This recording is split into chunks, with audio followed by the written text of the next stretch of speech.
Well, welcome back to Practical Church Planting. Today, we're doing one of our biggest downloaded episodes every year, and that is Church Predictions. And we're going to share with you 5 2023 church predictions.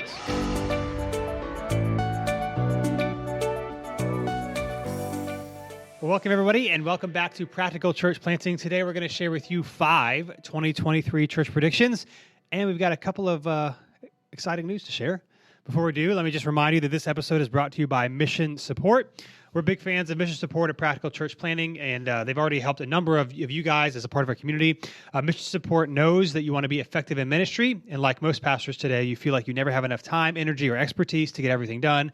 And so Mission Support comes alongside pastors like you as a guide to provide expertise to do the things you don't know how to do, to give you back the time you desperately need. And so whether it's things like bookkeeping, SEO, websites, capital campaigns, or many of their other services, you can talk to a guide today at missionsupport.com and go from feeling scattered to focus on your mission. It's possible to love being a pastor again. So again, check them out, missionsupport.com. And when you fill out the little inbox for all their different services, if you tell them you heard about them from Practical Church Planting, that you'll get 10% off on all of your services. So missionsupport.com, tell them you heard about them from us, you get 10% off. Now, if you're watching this on YouTube, you already see there's a difference. If you're listening to this on the podcast, you're about to hear a difference. Yeah, that's right. One of the things that we have always prided ourselves on in the 3.5 years of Practical Church Planting is the no fluff. We intro the podcast and we go right into it. Well, today, we're going to give you a little bit of stuff before we get into it. The first thing is I'm joined today by the new operations director at New City Church, Brian Brammer. Yes. Spelled with a Y instead of an I. Welcome. Only way to spell it. Yeah. How do you feel being sitting next to me? Good. On No, this, I feel honored. Yeah, I'm excited. It'll Yeah. be fun. Well, Brian is joining us because, he's sitting in because we had some pretty big news to share. And also, speaking of news to share, this is the best. This is church planting for you. How we're sharing that news. Brian Androsian has moved off staff. We mentioned this in the Facebook group last week. Him and his wife Brittany are starting a brand new nonprofit called Second Home Adoption Network in the Raleigh area, RDU area. It's secondhomerdu.com. Even if you're not in the Raleigh area, if you want to support them and check them out, secondhomerdu.com for foster, kinship, and adoptive families. We've been talking a lot about staff transitions the last few episodes, and that was one of them. And so we recorded our whole last episode together, did all that stuff. He shared more about the adoption network that they're doing, the agency, and just thanked him for his time. And then in church planting fashion, the audio got deleted by our sound guy, one of our sound guys in the booth. And then the next week, if you're watching this, you can see I've got a little bandage on my finger. I sliced my middle right finger and got 8 stitches and had a terrible week and was could not do anything. Pain, fever, infection. It was awesome. And so then the last episode with Brian never happened. So again, it's been great. We've had a great time together. He's still hanging out in the Facebook group, and so you can shout him out there. But he and his wife are starting Second Home Support Network, secondhomerdu.com. And so I highly recommend you checking them out as we move forward. So here we go. I think that's everything that we want to say. Yeah. Brian did the wonderful job with Practical Church Planting when he was here, and I'm excited for what they had to do. It's that's gonna be great. Yeah, it's gonna be awesome. So they've been with us from the beginning, and again, this is live time here. Brian Brammer, as you share, make sure you stay close to the mic so everybody can hear your wonderful voice. It's the first time he's sitting in. Yeah. I do podcasts, and he no edits. Video. That's the issue. He edits them. Used to all this video stuff. And so he's sitting in and see how he likes it. So we're excited. All right, our 5 church predictions. Our church predictions episodes are always one of the largest that we do every year. And then episode got deleted, cut my finger, things got out of order. We're doing this a few weeks into the year this time instead. But I want to share with things that you might want to consider as you kind of continue to lead your church into this year. Here's number 1. That short vertical videos should be your prioritized social media content. So for healthy growing, reaching new people churches, short vertical video should be your prioritized social media content. You already know this with TikTok, Instagram. Facebook even has their own reels now, which are separate than Instagram reels, even though it's the same company. It's kind of confusing. Pinterest has now released vertical videos, YouTube Shorts. It is all over the place. YouTube is actually going to start paying some of their big people that have lots of subscribers. Content creators, yeah, to actually make shorts, and so they're getting into the game. It's a big thing, and the benefit of churches is you already have content that you can repurpose or you can use. Now, we talked about a lot of different social media things over the years and some of our weekly things. We've got a couple of videos we do every week. We do what's called a Bible in a Minute, where I explain a Bible verse in 60 seconds. Mm-hmm. You could do this for anything, though. You could do Bible in a minute. You could do theology in a minute. You could do church history in a minute. You could do theological term in a minute. you might want to change the name of it. But in the past, here's what we've done. We've recorded them horizontally. Is that the right word? And then on Facebook and YouTube, we post the horizontal video. And then on Instagram Reels and Stories and TikTok, we would crop it and do the vertical video. Well, we're going a lot more into vertical videos because it gets a lot more reach, and that's where everyone's pushing it. So we've actually changing how this works for us. So, for example, now we are, for our Bible and our minute videos, we are only recording them vertical. And then Brian here is going to be holds the camera instead of putting it on a tripod because it makes it more engaging. It's definitely more engaging just because it's almost like you're kind of in the room too. Because as you sit down, you kind of fidget or something like that, like I just did into the microphone. Yeah. But yeah, it gives that more authentic. This isn't overproduced type. Right. And so now on Facebook, we're just posting them vertically, and then on video, YouTube, it's just going into the short. Now you can still put it in your playlist, but it's only going to be uploaded as a short. Our message clip every week, we're still going to keep that as now because we want to see how they perform. So we're still going to post it on YouTube and Facebook as a horizontal video, and we still crop it vertically for Instagram Reels and Stories and TikTok. Yes. But for YouTube, we're keeping it horizontally only for now. And then we just started doing every Friday we're posting like here's what's coming up at New City Church. So I'll mention here's what we're preaching on, if we're doing some sort of drive or if there's something you need to sign up for, just giving people like a little bit of what to expect. And we also shoot that vertical only and post that on just Instagram Stories and Facebook. And so all that to say, you can, in the past, is how we've done it. We've done horizontal videos and then crop them. When you crop them, the quality isn't as great either. And so for these vertical first platforms, you can tell not as good.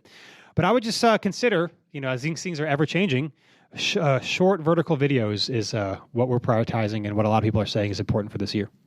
Yeah, it's so far, I think, we're still doing the horizontal videos, like you said, for some stuff, but we're comparing the two. So I would encourage you to do that. Don't just abandon one and go for the other because you kind of want to see how they perform. Yep. And so what we are seeing is it's getting the news out there quicker, sooner, and much more digestible because, like you said, the shorter content is getting huge. I've even seen like regular podcasts. I tried starting one myself, which is like short news blurbs, like 2 to 5 minutes. Like it's huge to listen to it. I don't know when they're working a little bit or on their commute or anything like that. I mean, of course, it's different than videos, but the goal is the shorter content is more digestible and people get that quick thing like, well, let's go check it out because I did not spend 30 minutes listening for something I wanted to hear. So so far it's been pretty successful. And a lot of people, if they're on Facebook, they're on their phone more likely checking it than their computer. Yep. And so the vertical works well as there. I think Facebook's still working out some kinks with their vertical videos because we've noticed they've cropped it a little bit weird, but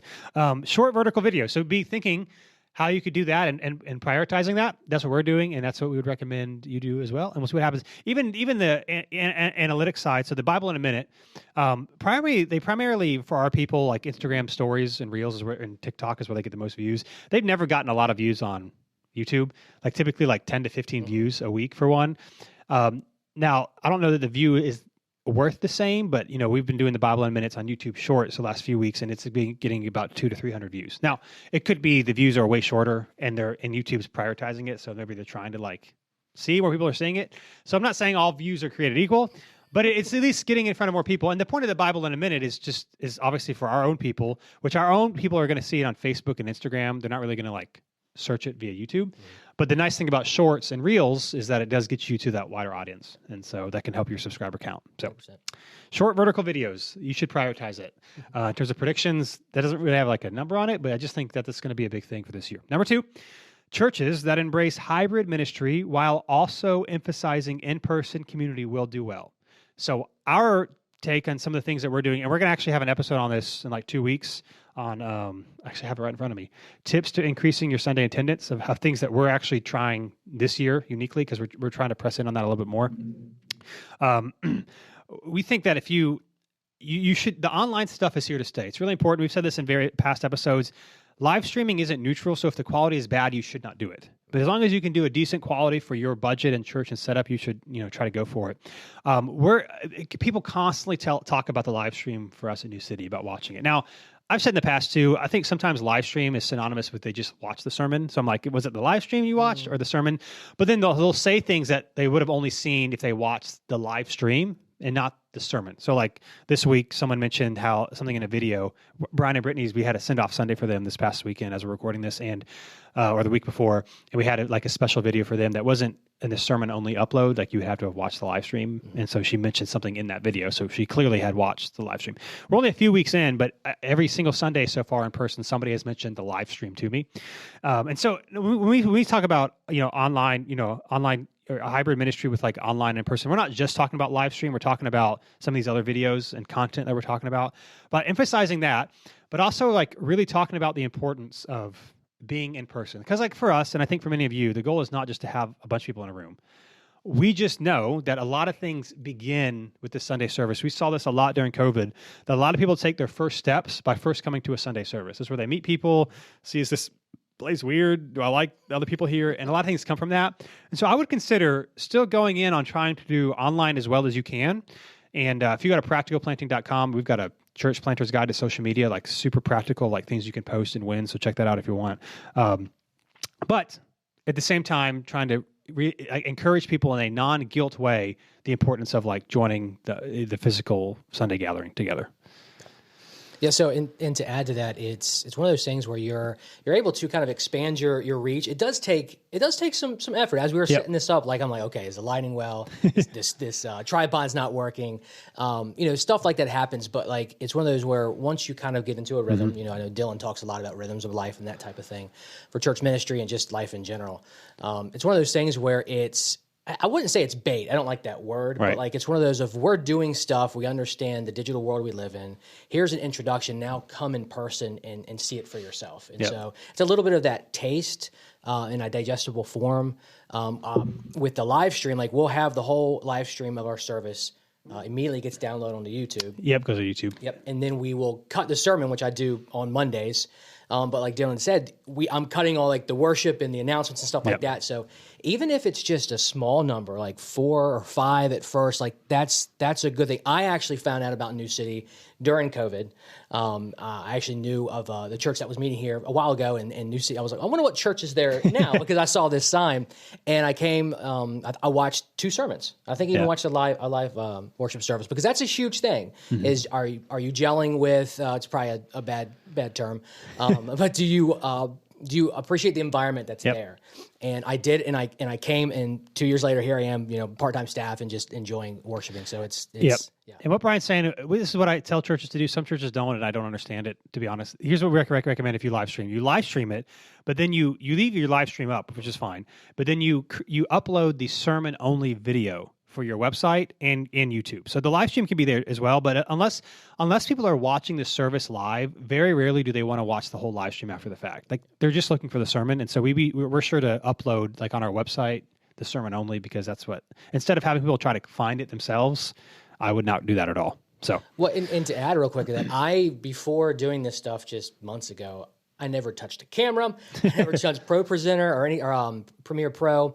And so really just cutting down to just the sermon, put a little, you don't even have to put a YouTube, like subscribe here at first. You just make the content and it'll get better as it goes. Yep. And so I've kind of figured it out, and I'm not really that good at this, but it's you're doing it for your people. You're doing it for that's the whole thing with all this is consistency. You'll get better as you try it. And so one other tip, just because we're talking about it, we don't clip the live stream as the sermon because the quality is not as good. We do the live stream, but then we also record on the camera itself the sermon, and then that's what we upload. It's not just clipping the live stream. I mean, you could do that, but the quality won't be nearly as good. So churches that embrace hybrid ministry, so embracing online content, but really trying to emphasize the importance of the local gathering and getting into community. We've got to do both of those things. And in a couple of weeks, we'll have an episode on how to do that well, because I think the challenge can be, well, you should just be at church, and you should just sign up for this thing, and you should just serve.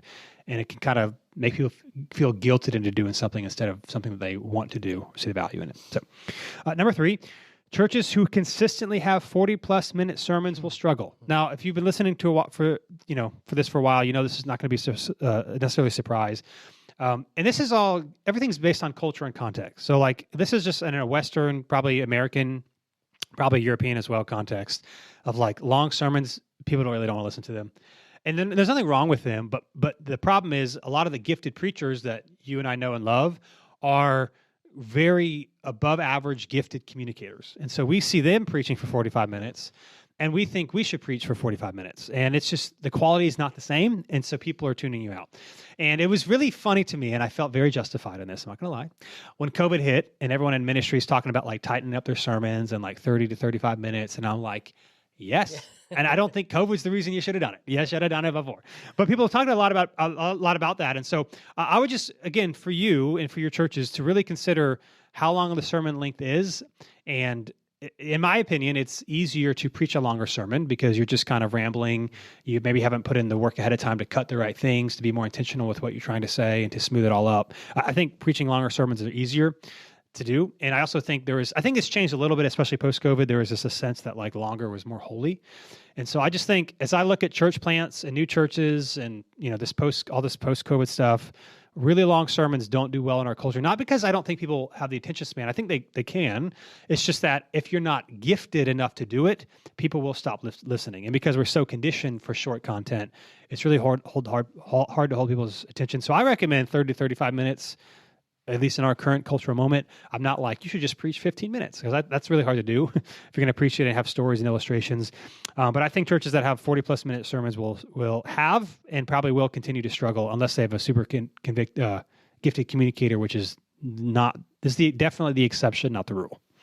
And I would add that, when you're preparing for your sermon, that go ahead and record yourself as far as the length, because sometimes you're like, oh, I prepared for 30 minutes, and then it ends up being 40 because certain things come to your mind, the Spirit leads, you're like, oh, I think this is really important right now.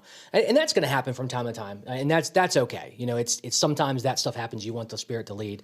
But I definitely know that you are, as a culture, you are competing for people's attention. You're competing against other things that aren't even necessarily spiritual. Just their attention. You've got the sports. You've got just other types of community that people are a part of, which is great. But you are competing for their attention, and I don't know if that's really going to change. So we kind of have to adjust. So preaching longer sermons. And when I'm talking to church planters, I try to really emphasize this. People just like, it's just not they're not quite good enough. Now, again, I've talked about my sermon writing process in various episodes in the past, but I'm a really big fan of talking through your sermon out loud at least once before you do it.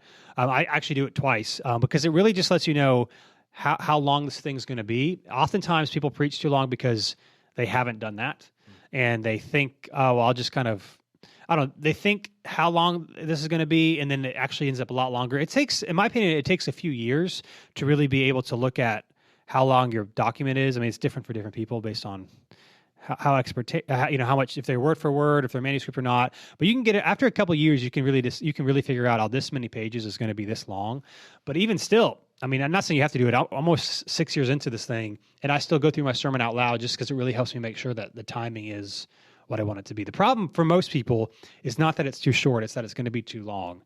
And so going through it out loud, it's still not the same as in front of people because, it's a little bit different, but it's still really helpful. And so I'd recommend, if that's something for you that you can find yourself like, man, I'm going a little bit long often, is to go through it out loud. But I think if you go 40 plus minutes continually, you'll struggle to, this sounds a bad way. This is a bad way of saying it, but you'll know what I'm saying. You'll struggle to attract new people and reach new people if the sermon's that long. Number 4, that live stream is the biggest front door opportunity for your church. So our prediction for 2023, the biggest front door opportunity for your church is not people inviting people. It's not a lot of things. It's not serving in the community. I mean, all these things can be helpful. Live stream is the biggest front door. Now, what this means is you should invest in it. So if you're a church plant or a new church, as you're trying to think of your church planning budget and your fundraising, I would put $3,000 line item for live stream, because you need a decent camera. We've talked about it before. You need a second computer, so you need 2 desktops, because trying to do it all in one, it's just not going to work. And so that camera and all that stuff could be $1,000. The computer, $600, $700, $800, because it has to be strong enough to run everything. And then I don't remember all the stuff that goes into it. There's a switcher and whatever.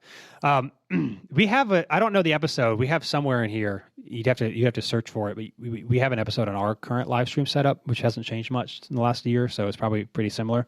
But because it's so important, I would invest in it. but I would either, we talk about this, your live stream is not neutral. So if it looks bad, if the quality is bad, or if your camera is in an awkward place where like it shows maybe the first 2 rows and no one ever sits in the first 2 rows and it looks like nobody's there, like you're not trying to put on a fake thing, but people, if it looks bad online, they're going to assume it's bad in person, even if it's totally fine. And so throwing up your iPhone in the back of the auditorium, I would not do that, just because now there are pros and cons. There might be you live in a community and you have some elderly people who can't get out of their house, and so you want to do it. That's fine. Just know that there are pros and cons to every approach.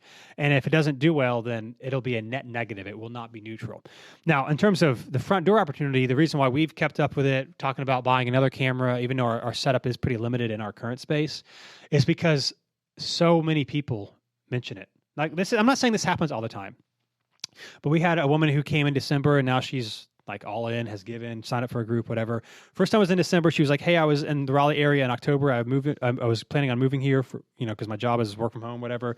And so I found you guys online. She didn't come when she was in October, but she's just like, I found us while she was in Raleigh somehow. I don't know. So she watched our live stream for 6 weeks. She had her hairstylist, who's not a Christian, listen to one of our sermons. She came, and she gave a very generous donation. Like, in December, I was like, or in January, and I was like, you barely know us. Right. But because of the live stream, she was able to listen every week. She decided that this is where I'm going to get connected. And there are multiple, we're about, I don't know, 150-ish people would call New City Church home, maybe 175, something like that. I don't know. So we're not huge. But multiple people, even at our size, are mentioning the live stream. And so that's part of the reason why we've kept doing it. Even as we're trying to prioritize really this year, getting people to gather locally and physically, and not just, the online thing is a supplement and not a substitute. We're still pushing it pretty hard. We're still trying to make sure it's staffed every weekend with a volunteer and all that sort of thing, because so many people mention it to us. And so I would just consider for you financially, the things that we have to put money behind, things that are important. And so I know this is a different line item than most people, 10 years ago didn't have a live stream as their church plant budget or as their planning budget for the next years. It's going to cost $1,000. But I would, even if we had nothing, no joke, even for our setup right now, which is not worth this, I would easily write a $10,000 check for what we have, even though what we have isn't amazing, because of how important, as opposed to not having it, because of how much we've seen us connect with new people. And so just think it's a really big front door opportunity. Well, you think about, other than live streaming, I know that's what the prediction is, but other videos that we do. So you're investing this money and this time into this equipment that you can also use for other things. So not only like multi-purpose content, but being able to use this stuff for other things to do. We do something called New City Stories, where we have people who've come to church and they kind of just share what New City means to them, how they found out about us, and we share that to our people. But we also will put that on YouTube. And so if someone's listening to you or watching your live stream, they're going to go maybe your YouTube channel or Facebook and see all this other content. So it's a huge gateway. It's a huge front door. And if you think about the video quality, and I know a lot of times like video can be intimidating. It was for me. But when you would go and visit a website and it was just, for lack of a better term, just kind of garbage, you were like, I don't want to buy anything from there, or I'm not really interested in what that blog has to say. And I think that's been, that still is an idea, but I think it's converting to video of YouTube. Look at the YouTube videos that you might watch or other online content, or even podcasts. Does the audio, is it hurt your ears, that type of thing? And then do you ever listen to it again? So, that's a great point, but it's kind of like video, the quality of it. And again, it doesn't have to be like Steven Spielberg or anything like that, but you definitely want to put some leverage and some money into it, because it says a lot about what you think of the gospel, what you think of the message, and it's kind of like the new, that website's bad, I'm not going to buy anything from there, Yeah, and like Brian was saying, you can repurpose some of this stuff too. So like your camera, like you could use your phone for a lot of these vertical videos we mentioned. It's not bad, but it is not as good if you invest $800 to $1,000 in a camera. It's just not as good. Now it's more work, because then you got to put it in your computer and you got to like edit it, whatever. But this also goes back to like how you prioritize your time. If you put on your calendar and do it, you will do it. If it's just kind of like, we'll get to it, maybe, you will not. So if it's a consistent thing you do every week, you'll get quicker at it. It still takes time, but once you get your setup, it's not a big thing. Like for the Bible in a Minute videos, we're still kind of, Brian's figuring us all this stuff out and doing a great job, by the way. But, typically our routine is I'll do a couple of them, and we'll record 3 at a time or 4 at a time. And so it's not like you were doing all these recordings every single week either. You can kind of batch them out. So, but live stream is the biggest front door opportunity for your church, I think, for all churches in 2023. So I'm going to look into that. And just as a side note too, as we're talking about this stuff, if you want to, so like if you follow New City RDU, that's us on Instagram, that would be a good idea whenever you're watching this to see some of the stuff we're doing. And I just say that not because our stuff's amazing, but I think a lot of our stuff is really copyable based on even whatever your church budget is. So you can kind of see the things that we post, the Instagram stories, the reels, because there's a reels tab, kind of see how we do it. If you want to see things we're doing, and sometimes people ask me, it's like, hey, can I do the Bible in a minute thing? Or hey, can I do this thing that your church is doing? We don't own it. We don't copyright. We don't have the money to copyright it. Right. You know? But if you see something you like, do it. But following us on Instagram right now is probably the easiest. I mean, we're on YouTube and Facebook and all that sort of thing too. But just trying to, if you want to get some ideas, feel free to copy some of what we're doing. And then last but not least, number 5, churches must allow staff to do freelance/side jobs if they want. We have to allow for that flexibility. Now, my guess is, if you're listening to this podcast, you probably are open to that. You're probably not like really rigid. This is how ministry must be done, blah, blah, blah. But just like normal life or normal other jobs, people have other things that they're doing these days. We have the ability, many of us, because of technology, to try multiple different things. We can do that. And so, in fact, I mean, that's what this is in some ways, is like a little side thing that I've done for 3.5 years. I've got something coming out. I didn't mention it in the beginning of the episode, so those are towards the end. The Practical Church Planting Academy has just started. And so if you go, there'll be a link in the show notes. You can also go to practicalplanting.com or my site, DylanDotson.com, to get in there. But it's a monthly membership site where I'm uploading a lot of resources. If you're interested in the Growing Your Launch Team course, it's currently $149, but it's actually included and part of the Practical Church Planting Academy. And so you could sign up for the Academy, pay for a month for $14, and then cancel. And you could this, if you want to work around, that is the workaround. That's the loophole. To get our course. To get our course. But you could, I think if you actually check it out, you would like it. And you also get access to me. Now, not that I'm amazing, but you get the opportunity to ask me personal questions about your ministry, not just the general stuff. And so I would check that out. So that's kind of been like a side thing for me. Brian also does podcast editing.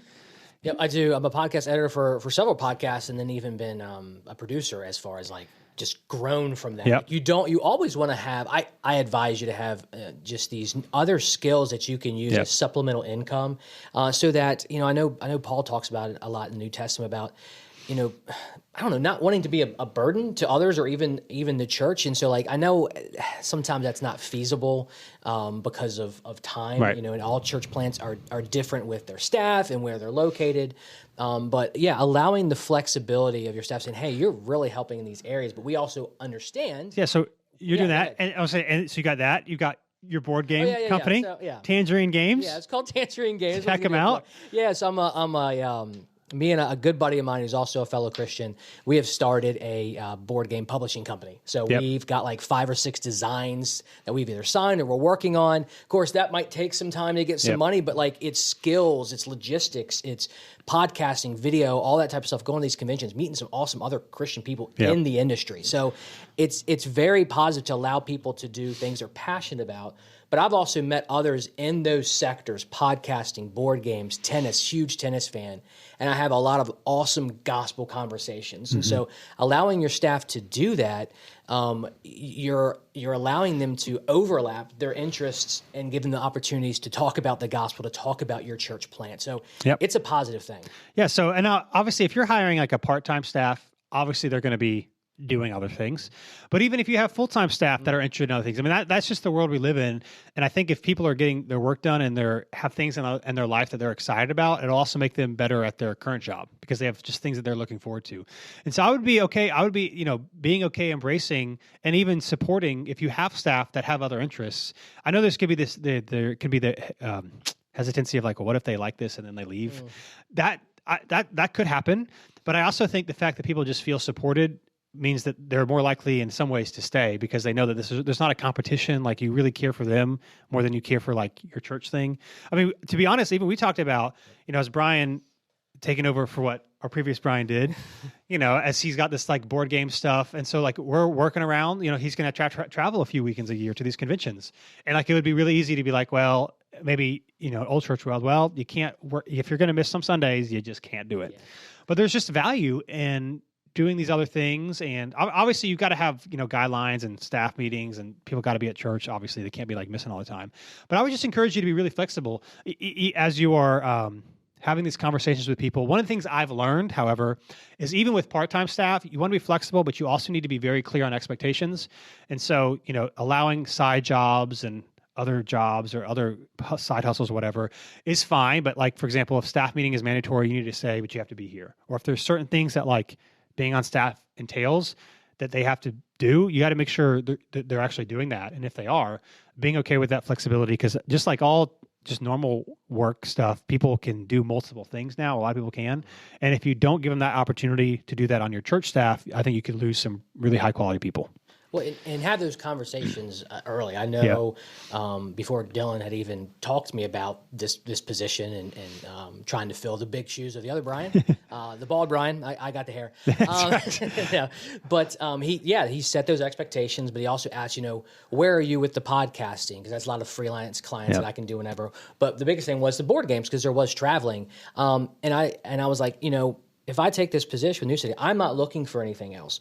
But I don't know. If this ever becomes full-time, that may take some time. It may not. It may be one of those things where I'm going to do the board game to where I'm not taking a salary from the church, because the Lord works out that scheduling so much. So have those honest, real conversations. Yep. I think it's super important, that transparency. And you're going to get happy workers. When I say happy, I don't mean like there won't be struggles, But if your staff knows that you care about their well-being, about their family, they're going to work 120% for you and the people. And it's just like if your staff has something they're really interested in, they feel like they have to keep it a secret, that could be discouraging for them and for you. I also think it says a lot for your people to see like you as your church celebrating people on your church staff pursuing their other interests and not feeling threatened by that. I think that says a lot as well. And so I would just say churches must allow staff to do freelance side jobs if they want. I think successful churches will find a way to embrace that model and not run from it. So 100%. So those are 5 2023 church predictions. Again, a couple of things we mentioned a lot as we close. Missionsupport.com. Be sure to check them out if you're interested in the Practical Church Academy. So I've got monthly live training. So the next one, I forget the date. Thursday, January 26th. Is that this Thursday? Is that the Thursday this year? Because the 19th is this Thursday. Yeah. There you go. 26 at 3 p.m. I'm doing this one is going to be on how to arrange your calendar and not fall behind on your task list. These are going to be Zoom calls, not webinars. So I've been doing these for the past few months. They've been doing webinars. These are calls. So if you're part of the academy, you can join live, ask questions like face to face. And of course, all the recordings will be up there. Every week, there'll be a quick ministry tip that'll be uploaded. I've got something called SpeakPipe. I'm using a third-party app called SpeakPipe, where you can audibly send me your questions about stuff going on in your ministry, and I'll respond to that. And I've got a bunch of free PDFs and stuff like that as well. So check it out. You can cancel at any time, practicalplanting.com.